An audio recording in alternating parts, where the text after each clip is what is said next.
Good evening, everyone. Alongside Morey Hershgordon, my name is Foriter, and this is Bobcat Breakdown. Plenty to talk about tonight, so let's get right into it, Morey. After a weekend sweep of Cornell and Colgate, the men's ice hockey team faced off against two more ECAC foes in Harvard and Dartmouth. On Friday, they shut down Harvard's top-ranking offense with a 4-1 victory, and then on Saturday, they took advantage of a struggling Dartmouth team, putting up 6 goals in a 6-2 rout of the Big Green. So, Morey, another dominant weekend for this team. What's making them so good? Connor, it's the roles that Rand Pecknold has them in. You have the scorers in Sam Addis and St. Denis. You have the garbage cleaners. The pucks fly off the goalie's chest right in front. Soren Janssen, Tim Clifton, KJ North. They come in and punch the puck right in the net. You have the bruisers, Devon Hayes, Connor Clifton. They don't make it easy for any opposing wingers or centers to come in. And then you have the guys who make the extra pass. Chase Prisky, 10 assists on the season. Derek Smith, 8 assists. Guys that just don't get enough credit, in my opinion. I like how you mentioned the Chase Prisky, Derek Smith top line D-man combo for Rand Pecknold. They've been outstanding so far, and this weekend they really showed it. What I saw in this weekend, though, especially in the Harvard game, was they're playing the neutral zone. They bottle it up. They don't, Harvard tried hitting Jimmy Vesey. He's a big boy. He's extremely fast. He tried maybe bringing it up the sides and then going down the middle. Nothing was happening in the neutral zone. Then they were forced to keep dumping the puck in. But Michael Gartig improved his play outside of his net, and he's done a very good job of controlling the puck. So it's making teams harder to set up that below the goal line cycle that we've seen the Bobcats fall victim to a couple times. So they're hitting their strides right now. Very good start to the season, as we know.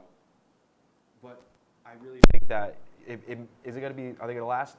Probably. But the way they're playing this neutral zone play is what really is outstanding for me. In the 2012-2013 season, the season which Quinnipiac went all the way to the championship game and ultimately fell to Yale, they were winning games that they didn't deserve to win. Mm-hmm. And this is a team that I see as winning games that they should be losing on the road against Cornell and Colgate. I mean, those are 2 games that they had no business in being in. Down 3 twice, and they come back to win. So when you start to win games that you shouldn't even be in, and then you're just cleaning up teams in Harvard and Dartmouth at home, I mean, you're going to be scary good. Yeah, and every season, that's really what you want. You need a big weekend sweep against a non-conference opponent. They already have that in St. Cloud. And then you need games that they have no business winning, like you just said in the Cornell and Colgate game. So, Morey, coming off, why this team makes it so good, where do we see them kind of going up from here? I see them moving into that number 1 spot in the country come Monday. And here's why. Definitely because they've beaten 3 teams in the top 16 in the pairwise. And also, Providence College, Boston College, and North Dakota are 6, 7, and 9 respectively in the pairwise. When Quinnipiac's been 1 the whole season, there's no reason not to put them in that number 1 spot. They're top in the ECAC in goals and assists in a great league, and they're just a dominant force. They're riding a good goaltender, Michael Gartig. He's kind of like a Corey Crawford for the Chicago Blackhawks. Not really good and not really bad, right? Just, rides a team. His team scores goals when he needs to, and they pull out wins. But I look at one specific stat. In the final 4 minutes and 1 second of every period this year, Quinnipiac has outscored its opponents 15-1. They are playing the full 20 minutes. And when you play the full 20 minutes, you don't lose games. And that 1 goal that they gave up was Friday night to Harvard on a 6-3 advantage for Harvard. So there's no way that Gartig was ever going to stop that goal. So really, if you look at it, 15-0, I mean, you're playing periods all the way through. They're not short, and they definitely deserve that number 1 spot. Well, you're not the only one that thinks they deserve that number 1 spot. After the game on Saturday, Dartmouth head coach Bob Gaudet had something to say. Obviously, they're the number 1 team in the country. I mean, it's not a question about it. So Bob Gaudet says that he believes that they should be number 1, but realistically, I don't see this team moving up to number 1. Yes, they have an unbelievable start off to the season, but I think BC will jump to number 1. BC had 17 first-place votes last weekend. Quinnipiac only had 3. Yes, PC tied to BU. I think they'll drop a couple spots, but I don't see this team getting up to number 1. That's how I see it, but maybe the USCHO thinks something differently. All right, we're going to keep on going. This team, obviously, best start in program history. When do you think their first loss comes? I think the first loss comes at home. People might look at me weirdly, but it's going to come at home in the home-and-home series with UMass. Now, I only say this because UMass is a trap game. It's right before Yale, and it's right after a road game at UMass the night before. UMass only has 2 seniors. and they have played top teams in the country. They've played Yale, who's 13th. They've played BC, and they've played Merrimack. No, they haven't come out with wins, but they have played the top teams, and with only 2 seniors and a young core, they're going to come out and fight hard. And if they look up at the scoreboard at the end of the first period, they're tied or they're up a goal or 2, hey, why not? Let's fight in the second. And hey, why not? Let's fight in the third. And if Quinnipiac's not ready, the Minutemen might have their number. That's actually the game I was going to say, too, is the UMass game. They're notorious for splitting that series, the home and home against UMass. Something about that travel just doesn't really sit well with that team. We saw it happen last year. That could be somewhat of a trap game. I agree with you there, Morey, but let's move on to rugby. On to rugby. The Quinnipiac women's rugby team defeated Westchester 84-7 in the NCVWRA quarterfinal Saturday. This comes after the teams met last week in the regular season finale. Quinnipiac blowing them out 100-10. That was against Westchester. Alona Marr led the Bobcats with 3 tries. Becky Carlson's team is now 9-2, Connor, and heads to Brown for the weekend for a Final Four matchup against Norwich. The teams met in late September, and the final was not close. Quinnipiac cruised 48-19. So is Norwich their biggest test? Or if they get by Norwich, is it AIC or Army in the potential national championship game? I think Norwich will be the biggest test. They're a very spirited team. We saw last year Norwich give it to Quinnipiac women's rugby, and they just came off upsetting number 1 Dartmouth. That's a team that they've struggled sometimes this year, but beating your foe in Dartmouth, just over the next state over from Vermont to New Hampshire, that's a big win for them. And I think their emotions are high, and they know that Quinnipiac is the powerhouse, and I think they're going to be, all ready to go against this team. Yeah, I definitely agree. Norwich has to be the tougher opponent. They held Army, although they lost to Army earlier in the season 29-27, they held Army the second time around to just 12 points. They blew AIC out. I think this team definitely, has a chance to win it all, should win it all. If they don't win it all, there might be a little disappointment here in Hamden. So coming off of that Norwich game, and with this playoff system now and this new kind of conference style for women's rugby, do you think this team wins a national championship? And if it does that bring more respect to this team on campus? Obviously, sometimes people don't even realize we have a women's rugby team. You hear people on campus, we have that? Yes, we do have that. Way out past Hogan. Yeah, and no, it's not a very publicized sport. I agree with you, fact that Becky Carlson should hype on the people to come out and support this team because they are the last fall team still standing. Everyone else lost in their respective conference championships or conference tournaments, but this team is still playing, and they have a good chance of winning this national championship. So I do agree with you that if they win it this year, it will bring a lot more respect to this team on campus. Coming up next, though, Morey and I will talk about what we expect out of the women's basketball team this year and how will the new NCAA rules affect the men's basketball team. All that and more on Bobcat Breakdown. Laser Medica Derma Centers is a new philosophy in skincare for all ages. We are dedicated to offering the most technologically advanced and least invasive skincare treatments. Show your Q card and receive 20% off any procedure. We also provide microdermabrasion and Botox treatments, all performed in a relaxing spa environment.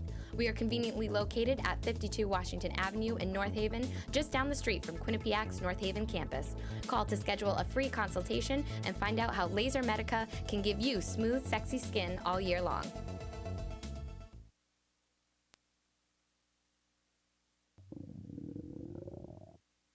I could really go for a Ray and Mike's sub right now. Come to Ray and Mike's and try our Philly chicken and cheese for just over $4. Giant cheesesteak subs and mouth-watering boar's head sandwiches for as low as $4.75. Q-Cash accepted just a mile down the road on Whitney, here at Ray and Mike's. My name is Doug Thoreau. For nearly 90 years, 3 generations of my family have been providing the highest quality repair service. Insurance companies will refer car owners to lesser quality shops to save money. At Thoreau Auto Body, we provide the highest quality repairs with a lifetime guarantee to maintain the safety and value of your car. That's the quality you deserve. Thoreau Auto Body, our best work goes unnoticed.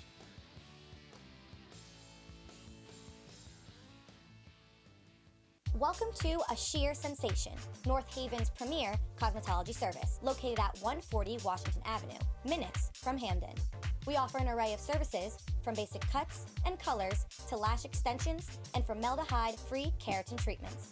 We also provide hair chalk and styling for men. When you spend $60, your Q card will get you 10% off. Call us at 203-239-5555 888-6477 to make your next appointment at a sheer sensation. Welcome back to Bobcat Breakdown. Let's turn our attention now over to the hardwood, and who else to talk about than the Quinnipiac women's basketball team. Coming off a historic 31-win season last year, Trisha Fabry has her work cut out for her. The starting five graduated. Shayna Earl is gone. Jen Fay tore her ACL, and Brianna Ramos is sidelined for the year. So Connor, I'm going to be quite frank. You win a ring, 31 wins, you defeat Marist, now what? I mean, it certainly seems like an uphill battle for this team, but Trisha Fabry is one of the best coaches at this university. I think this is a season where that shines. It really starts with the coaching. Will we see the gold rush? We're not entirely too sure yet because their first game is going on right now. But I think this is a team that's going to rely on their system and their coaching to get through kind of a transition year, I believe, this year. I agree. They bring in 4 freshmen. Brittany Martin, the sister to the great Jasmine Martin. If those are watching or are unfamiliar with Jasmine Martin, in my opinion, is a top 5 athlete in this university across any sport, men's or women's. She won 2 tournament MVPs. She won 2 conference championships, led the team to 2 NCAA tournaments, 2 30-win seasons. I mean, the woman just did it all, and now her sister comes in and outscored her in high school. So Brittany Martin is tremendous. Erin McClure is the highest-ranked recruit in school history. Edel Thornton and Paula Stratmain from overseas, from Ireland, both played on their national teams, so they have a lot of experience too. Can the freshmen fill the void? I think so. Yeah, and that basically harps on what I was saying. They're going to be molded by Trisha Fabry and her system, and that's why, I think this year, like we said, maybe a struggle, but realistically, I think Trisha Fabry has her work cut out for her, and she's the one to do it. With the team that's losing so many people, though, Morey, who is their X factor? I think the X factor is Morgan Manns. Morgan Manns came in freshman year, had a great start to her freshman year. Team went down to the KFC Yum Center, played Tennessee Martin, played Louisville, lost 100-80. They scored a lot of points. Morgan Manns hit the 3 ball. She is exactly like Jen Fay, 6 feet, 6'1", big body, not too tall, but she's got a lot of muscle and can also hit the 3. So it's going to be interesting to see how the opposition defends her, because are you going to go with a quicker guard to come out on the wing to take away the 3 ball, or are you going to put a forward on her? And if so, the forward really can't come out to the wing and guard the 3. So Morgan Manns, has been injured throughout her career, but I think she's bound for a bounce back year. I'm going to disagree with you there. I'm really going to go with Maria Napolitano in this one. She is the shooter on this team, and if she's hot, she's going to be able to develop, that chemistry with the rest of the girls she's playing with, and she's going to be able maybe to carry this team and win them a couple games. But that's tough because you need to get in a rhythm for those things. And if Fabry's doing this gold rush where 5 players in, 5 players out, if you don't know what that is at home, it's tough to get in that rhythm. But I really feel like she can steal them games in some of these big non-conference games they have scheduled this year. Yeah, Napolitano was the MAC 6th man of the year last year, and in the game today, she didn't even start. So that just shows you how humble she is. She's willing to do whatever it takes for the team to win. Now, Connor, like I mentioned with Jasmine Martin, Brittany Martin steps in. Can she be as good as Jasmine Martin? I know, that's lofty coming in, 4 years down the line. She's got a lot of time. She's got a lot of games. But can she somewhat fill those shoes that Jasmine left? Well, you just said it. She was a higher scorer than her in high school. And we like you said, Jasmine Martin could be a top 5 athlete that comes through this school. The expectations are high for her. I will definitely agree with you that. And she's just 1 game into her collegiate career. I'm not too sure if it's too early to say that. I think it definitely is. She has a lot of time ahead of her, like you said. But I'm not expecting her to be like her sister because the expectations are there. But I think if you get someone like half of her sister, then you're in a good spot with your team. Based on the recruits around her, yeah, if Brittany Martin is at least half of Jasmine, they're going to be fine. So you talk about expectations. When push comes to shove, what are your expectations for this year? I think they'll finish in the top 5 in the MAC. I think Sienna's a really good team so far this year in the MAC. Obviously, you'll have Marist and Iona as well. I don't know if they're going to be able to match up with them simply because they're young and they're youth. Trisha Fabry gets a full year with this team.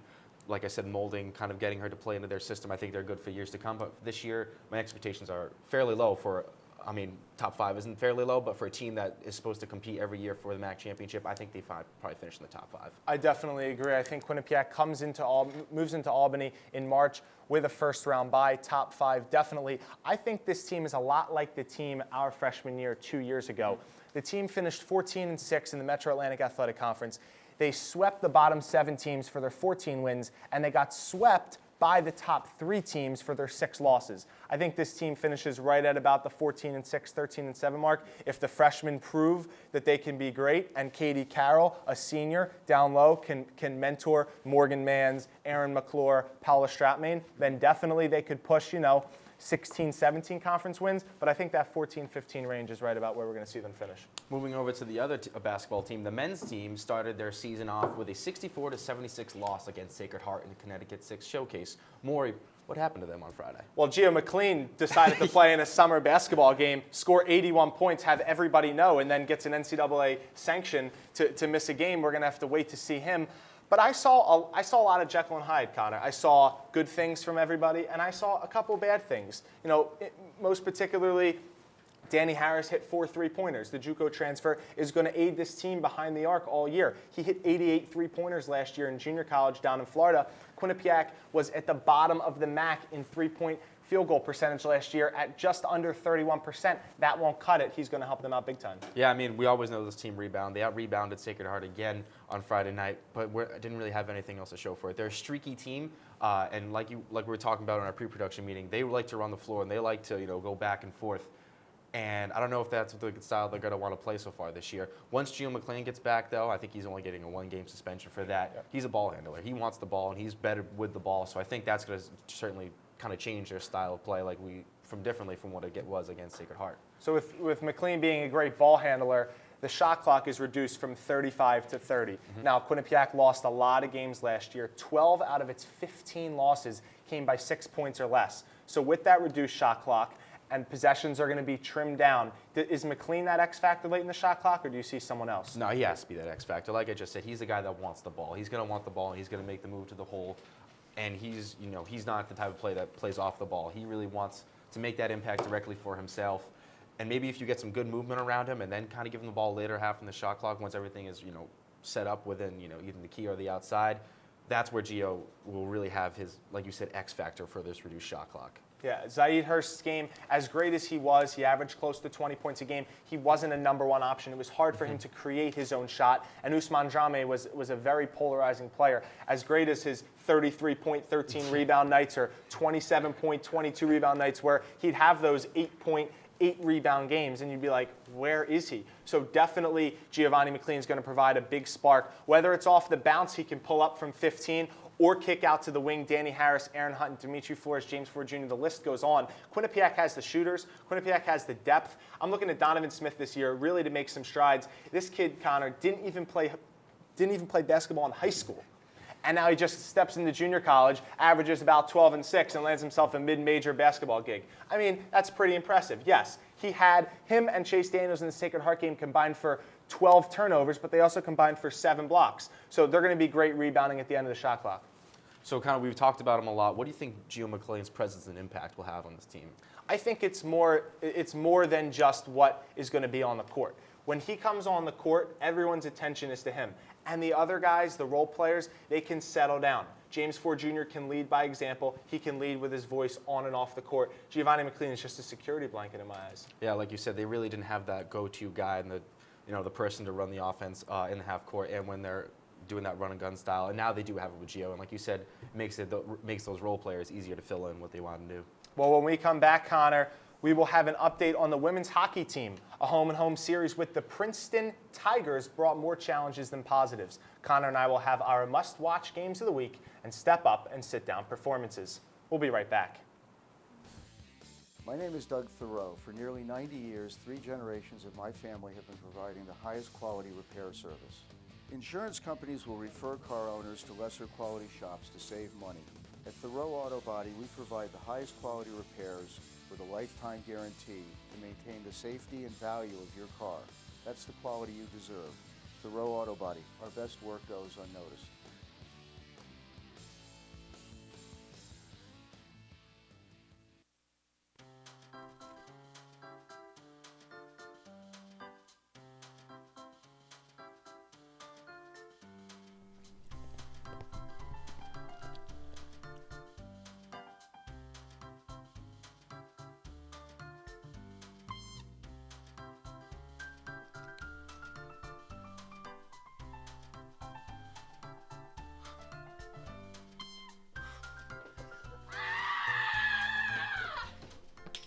That was then, this is now.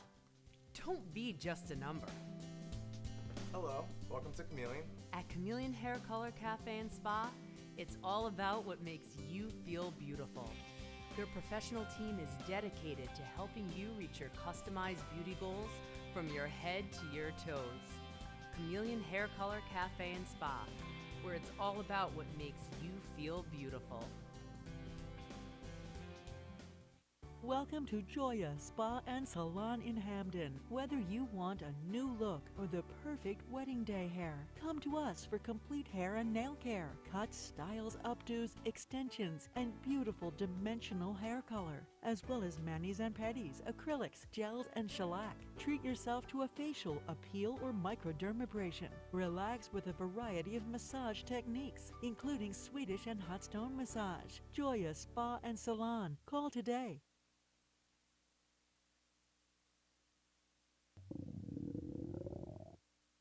I could really go for a Ray and Mike sub right now. Come to Ray and Mike's and try our Philly chicken and cheese for just over $4. Giant cheesesteak subs and mouth-watering boar's head sandwiches for as low as $4.75. Qcash accepted just a mile down the road on Whitney, here at Ray and Mike's. Welcome to Joya Spa and Salon in Hamden. Whether you want a new look or the perfect wedding day hair, come to us for complete hair and nail care, cuts, styles, updos, extensions, and beautiful dimensional hair color, as well as manis and pedis, acrylics, gels, and shellac. Treat yourself to a facial, a peel, or microdermabrasion. Relax with a variety of massage techniques, including Swedish and hot stone. Welcome back to Bobcat Breakdown. The women's ice hockey team faced off against Princeton in a home-and-home series against number 10, Princeton. On Friday in Hamden, they skated to a 1-1 tie, and then on Saturday down in Princeton, they defeated the Tigers 4-2. Next week, the team will travel up to upstate New York to play Clarkson and then St. Lawrence. Connor, it's just a confusing weekend. A 1-1 tie at home, got to come out with the win. And you go to Princeton, you almost lose. You're down 2-1. You got to fight back hard in the third period. This team just hasn't gotten in the flow. They didn't lose anyone on the D-core. They gained Melissa Samaskevich. They have a dirty first line in Emma Woods, Samaskevich, and TT Cianfrano. Sydney Rossman was the 2013 Minnesota Ice Hockey State Goaltender of the Year. It just doesn't make sense right now. This team hasn't gotten into the flow. They better, get their business together in Western New York when they make this trip this weekend. Yeah, and after that tie against Princeton, head coach Cassandra Turner basically said that top line of Samaskevich, Woods, and Cianfrano needs to learn to play without the puck. So that's something we will be keeping an eye on in the future for this team. Well, now it's our segment of Game of the Week. If women's hockey is a Game of the Week, we're going to bring it up. But Connor, your Game of the Week right now. Fall sports are kind of shifting to the outskirts. The big four sports are coming right in. What's your Game of the Week? Well, whenever there's a week where St. Lawrence University comes to Quinnipiac to play the team in men's ice hockey, that is going to be the Game of the Week. Simply because everyone knows the history of St. Lawrence here at the High Point Solutions Arena. 3 years ago, they ended their winning streak en route to their national championship bid. And then 2 years ago, when men's ice hockey was hitting their stride in the middle of the season and had a good opportunity to jump to number 1 in the country after a BC loss, they lose to St. Lawrence at High Point Solutions Arena. So for me, that's the Game of the Week because of the history implications. That's definitely a pesky team. Rand Pecknold's team has had troubles, like you mentioned. I'm going to go to the hardwood, though. The men's basketball team faces Holy Cross on Sunday. They travel to Vermont on Wednesday. Mm-hmm. Vermont's a brutal place to play. It's a senior-laden team, a team that's supposed to be atop the America East Conference. But it's the first home game. It's the first game that Giovanni McLean will be home. Holy Cross is predicted to be at the bottom of the Patriot League, a win that Tom Moore's team desperately needs if it loses on Wednesday. And then before Thanksgiving break when almost no one's in the gym. So, you got to look for Sunday's matchup against Holy Cross to be a Game of the Week. But do you think that's the Game of the Week because of the matchup or because it's Giovanni McLean's first game? I think it's because it's the matchup, because this team desperately needs a win. Keem Broom sliced through the Bobcats en route to 27 points. He almost should have had 40. He was 12 for 20 from the line on Friday, 1 for 6 from 3. He's an 80% free throw shooter and a 40% shooter from 3. Just an off night there. He was back home. The jitters were high. But Vermont's tough, and I see this Quinnipiac team being 0-2. And if they lose to Holy Cross and go to 0-3 and going into Thanksgiving break, this team's heads are all the way on the floor. All right, well, next up is our Step Up and Sit Down segment. Morey and I will choose a player who we thought this week stepped up and one that sat down a little bit. So we'll start with you, Morey. Who's your Step Up player for the week? My Step Up player is Michael Gartig of the men's ice hockey team. And like I said, the attack is great, the defense is great, they're 10-0, they're getting all the hype. But Michael Gartig has been consistent. He's faced limited shots, and when there's limited shots, you might say, oh, he only faced 10 shots in a game, he should be able to save all 10. Or if there's 1 or 2 tough shots, he should be able to stand on his head in those 1 or 2 and make the save. But it's about staying consistent. It's about always talking. He's always on his angles. He's leading this team. He knows it's his senior year. And to have a case to make an AHL or an NHL team next year, he's got to have a good season. And he's turning in a quality year so far. Gartig, you're going to get what you're going to get with Gartig. Like you said, he's kind of like a Corey Crawford. He's not going to steal games from you, but he'll be solid in net. But I just don't see how you don't go with Tim Clifton. This is a kid that stepped up since he came to Quinnipiac. No one recruited him. The only reason why he's basically here is because of his brother, Connor Clifton, who got recruited with him. And all he's done is just break out at Quinnipiac. He buys into Rand Technol's system. He has 7 goals in 6 games so far this season. That's unheard of for a kid that really wasn't even recruited for D1 hockey. So that is my step-up player for the week, because basically he's done nothing but step up his entire career here. Now, how about on the flip side, your sit-down performance of the week? I'm going to stay with the men's hockey team and Thomas Aldworth. This is a kid everyone really looked forward to coming into this year, big player, and we saw his skills and his capability earlier in this season, but just really didn't see much for him on Friday night against a physical Harvard team. Neither did the coaching staff, because he didn't play on Saturday night against Dartmouth. And that excuse me, is a big deal for me. Simply because, like we said, we saw what he was really good, and his game really is skating. He has those long north and south strides, long, powerful strides. Kind of reminds you of someone like Jack Eichel. Not to the caliber of Jack Eichel at all, but his skating ability is like that. But he just hasn't really been able to use it. It looks like he's been kind of been bottled up so far ever since those first couple games this season. So he's my sit-down player of the week. My sit-down performance isn't a player, it's a team. It's the women's hockey team, and I mentioned them at the top of this block. They just have been very confusing this year. It's a new coach in Cassandra Turner, and maybe she doesn't have the ropes. You know, maybe she's not grasping them as tough as we think she is. But 9 ties two seasons ago, 6 last year. This team churns out a lot of ties in games that they should win or games that they should lose, which is a positive coming back late in the game. But this team just hasn't really fit expectations. They haven't met expectations this year. It's my sit-down performance of the week. Yeah, but Princeton isn't like a bad team. They're number 10 in the nation coming into this weekend. We were expecting somewhat of a sweep of this weekend, and certainly a tie on Friday night is kind of disappointing for this team. But I don't think they deserve an entire sit-down segment. But more, your opinion is worth the same as mine, basically. Well, that would do it here for Bobcat Breakdown. I'm Connor Foriter alongside Morey Hershgordon.